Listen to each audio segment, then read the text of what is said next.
Seguimos en la mesa, hoy mesa de análisis internacional con Susana Mangana, Javier Bonilla Saus, Gustavo Calvo y a distancia desde París, Leo Harari. En Venezuela, el Partido Socialista Unido, el partido de gobierno, inició este sábado un congreso donde se debatirá sobre posibles medidas económicas para salir de la crisis que afecta al país. El presidente Nicolás Maduro anunció ese mismo día regulaciones a la venta de gasolina, la más barata del mundo. Aunque no mencionó una suba, Maduro señaló que los actuales precios del combustible no cubren los costos de producción y alientan el contrabando, por lo que propuso regularizar su venta a través del Carné de la Patria, una tarjeta electrónica que da acceso a los subsidios del Estado.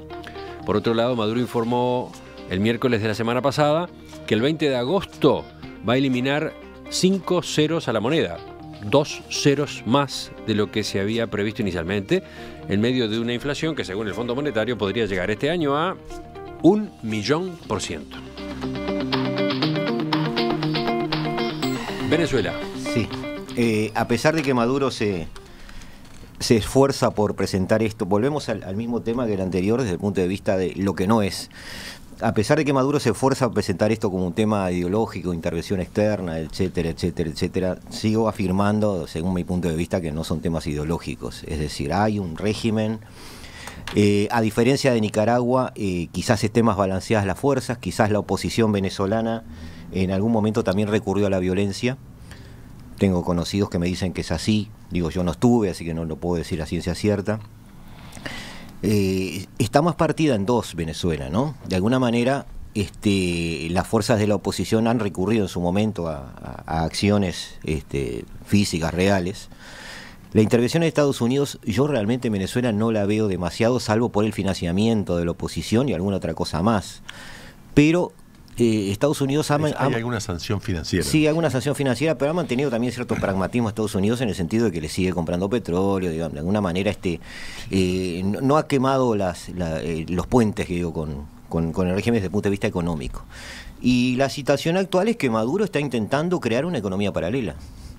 Digo, tenemos que leerlo de esa manera, es decir, va a haber una tarjeta, va a haber en determinadas monedas, una moneda especial, va a utilizar monedas digitales. Yo lo veo quizás con la misma visión que tiene Santos, el presidente de Colombia, como manotazos de ahogado para un régimen que se está acabando. Sí, es otro país en proceso de disolución. Es decir, aquí tenemos cifras de 1.600.000 emigrados sí, en el año que vamos actual. Obviamente ahí hacia el sur hay espacio para ir llenando el resto de América Latina. Pero no, yo quería hacer un agregado. Hay fronteras físicas diferentes, ¿no? que ayudan a eso. Que ayudan y que no son un peligro para la migración, como sería Venezuela para los eventuales. Es cruzar un monte para ellos. Es cruzar el monte. Incluso lo vemos nosotros mismos por la llegada de los bienvenidos hermanos venezolanos acá. Pero yo quería decir una mención que me parece que es una reflexión que ha faltado, por lo menos yo no la he visto. Es decir, yo creo que el régimen de Chávez, porque esto no se inicia con Maduro, yo creo que la debacle económica tiene tal, es decir, que comunique que él decidió bajar 3 ceros. Digo, no. Sí, ahora le agregó 2 y si querés, la semana que viene le agregamos otro más, no pasa nada. Digo, no importa. Es decir, es el efecto de una política que es Chávez que la pone en marcha y que creo que no la hemos analizado seriamente. Es decir, Chávez decidió desplegar sobre América del Sur una política de subimperialismo basado en la corrupción de todos los gobiernos de América del Sur. Directamente. La compra de los gobiernos, todos los que estaban a comprar eran comprables y se compraban, los que no, ¿verdad? Creo que eso tuvo efectos mucho más allá de lo que el propio Chávez pensó. Porque en un momento para dentro de Venezuela. Para adentro, obviamente, el agujero tenía PDVSA, que era la máquina de producir petróleo más grande del mundo. Pero además creo que se topó con un fenómeno que generó efectos mucho más grandes, que se llama Brasil. Brasil lleva mucho tiempo acostumbrado a que en América del Sur se le consulta, ¿no? Sí. ¿Verdad? Digo, no descubrimos nada. Sí, es un jugador regional. Que venga un señor venezolano a ser el dueño de la cancha en América del Sur, a mí me parece que a un señor Lula que no le iba a hacer la guerra, ni se iba a poner políticamente en contra, dijo, a mí lo único que me queda es tener más plata que él. Agarró el teléfono, llamó al Marcelo de Odebrecht y ahí estamos. O sea, toda América Latina hundida en la corrupción como nunca la hemos visto, Esa hipótesis no ha sido analizada, yo no la he visto. Para mí, se fue aclarando lentamente. Porque el propio Brasil, que siempre fue un país con corrupción, pero nunca se había visto lo que se vio en Brasil. ¿Y por qué se vio en Brasil? ¿Por una voracidad personal, como la podemos ver en Nicaragua de Lula? Sí. No es cierto, no es así. Es decir, creo que hay un elemento político ahí de tener que responder a una situación a la cual no puede responder ni ideológicamente, ni menos militarmente, ni comercialmente. ¿Y respondió además, entonces, cómo decís tú, Brasil y en particular los gobiernos del PT? Compitiendo. Comprando voluntades. Compitiendo en la compra de voluntades. En América Latina. En América Latina.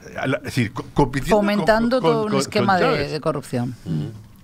Compitiendo con Chávez. Pero la corrupción también se dio adentro de Brasil. Sí, claro. Pero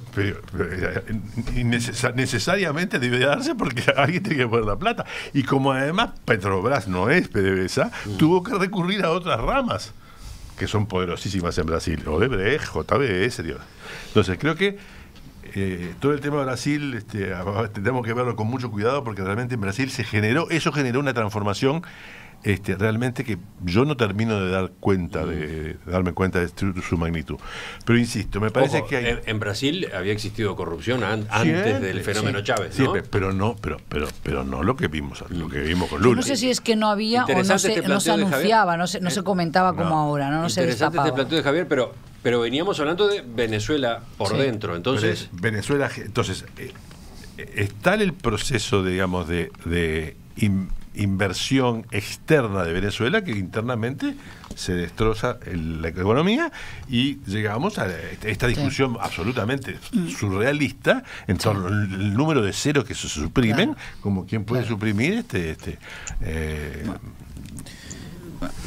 Vamos a Leo, a escuchar a Leo desde allá, desde Francia. Bueno, yo pienso que es absurdo pensar que la situación de Venezuela es toda culpa de un complot del exterior, ni de un grupo de enemigos pagados por agentes del imperio.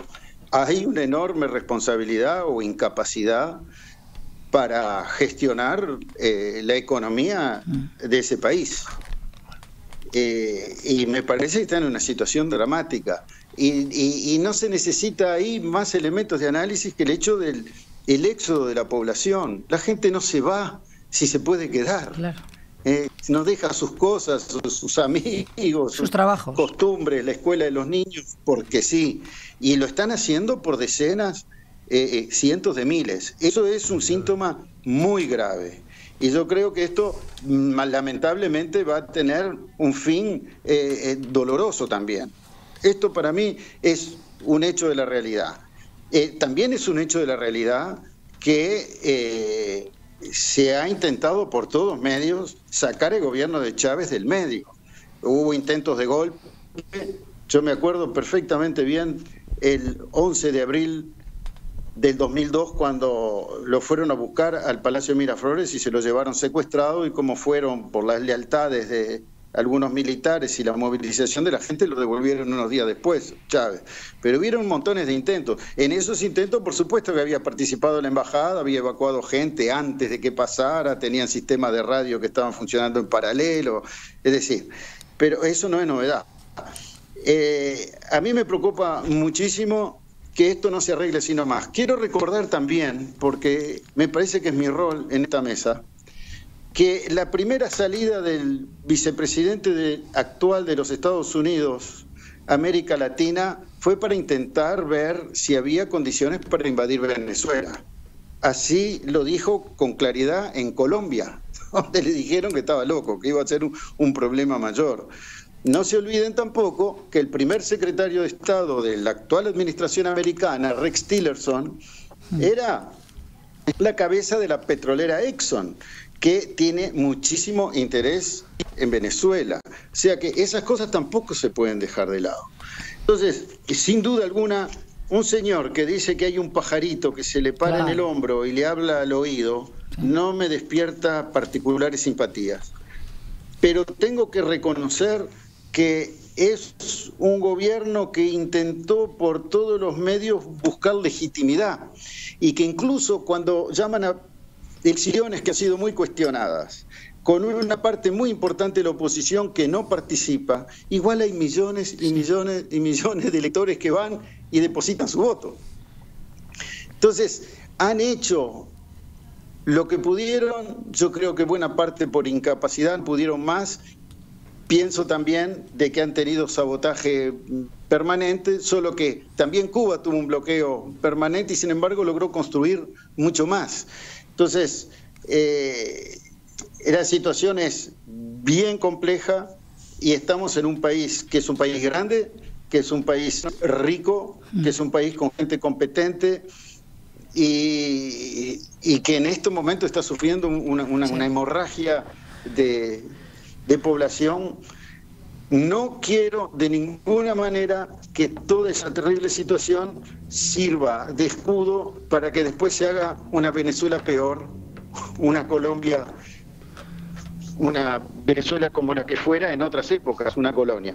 Susana. Quería decir una cosita para que no se me confunda, porque yo estoy siendo muy radical con mis posiciones, pero de ninguna manera representan teorías de complot o cuestiones extrañas. El presidente Carter es uno de los elementos que hizo caer Somoza y uno de los apoyos casi directamente de la revolución sandinista. 2 años antes de que cayera Somoza, el presidente Carter, presidente muy particular, le mandó decir que no lo apoyaba por el tipo de gobierno que tenía. O sea que no es... También es injerencia americana. Sí.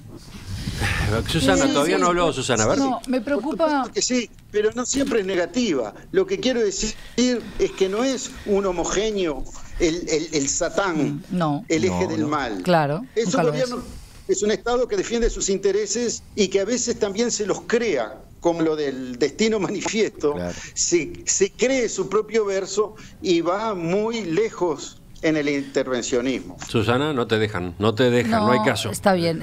Siempre me acusáis de que hablo mucho, de que soy muy terremoto con la palabra, pues bueno, hoy no me toca. No, a mí, sinceramente, como me preocupa mucho ver lo que está ocurriendo en el aquí y el ahora, me duele mucho, me desconcierta mucho la situación de Venezuela, porque supo ser tierra de promisión. ¿Cuántos gallegos emigraron en épocas duras de crisis varias en España y hicieron la América en Venezuela, pero también otros latinoamericanos que allí encontraron un lugar, y hoy recibir a todos estos venezolanos, que siguen siendo pocos, no hay una oleada, no hay una horda de inmigrantes que están atravesando ni el aeropuerto de Carrasco ni las fronteras de Uruguay. Lo digo porque hay gente que dice se nos vienen los caribeños, ¿no? Pero han salido del país hay 1.600.000 sí, este año. Son 3 millones en total. Aparentemente el 10% de la población venezolana es la que ha ido saliendo, pero ayer una vez más, utilizando un servicio de transporte, me llevó un señor que es ingeniero geofísico, que me dijo que trabajó más de 25 años en PDVSA, un hombre joven todavía, y la verdad es que tuvimos una muy grata conversación. El domingo también volví a tomar otro Uber, donde también el conductor era venezolano, y todos preparados, y lo primero que te dicen es, te tienes que ir porque realmente no ganas para mantener el nivel de vida, no se puede trabajar tranquilo, amén de la seguridad física de las personas, que ese es otro gran tema, ¿no? Pero a mí me parece que tenemos que buscar respuestas, no, sino, a ver, aquí no hay un solo culpable. Si Maduro sigue gobernando es porque también tiene apoyos, eso es una realidad, pero también es porque hay una oposición débil, fragmentada, muy desunida, que no ha sabido también ser más transigente y por lo menos estratégicamente y muy calculadamente decir vamos a hacernos también nosotros con parte del ideario chavista, es decir, en Venezuela también hay muchos pobres, hay mucha gente discriminada, lo que hablábamos de las jerarquías sociales que no existen en Uruguay, y yo creo que eso muchas veces al uruguayo le cuesta entender. Hay ciertos resabios de clasismo, pero no como en estos países. La diferencia entre el blanco y el de color, el negro, que ni siquiera le llamarán afrodescendiente en Venezuela, pero también en Cuba, vamos. Entonces, lo que yo quiero decir con esto, me preocupa otra vez, con lo que empezamos la charla, para mí por lo menos, que los países aquí en la región deben dejar de calcular ideológicamente de qué lado me pongo. Porque ese no es el problema, es lo que estoy diciendo. Claro, tiene que haber más compromiso. Por lo menos yo espero eso como docente, como alguien que forma o intenta formar cada cabezas y sobre todo el compromiso con los problemas de la sociedad, puesto que vivimos en un mundo globalizado. Yo creo que términos como solidaridad, compasión, empatía no son una quimera, y a mí me parece que lo que está sucediendo en Venezuela es sumamente trágico. Estamos en las 16 minutos ya.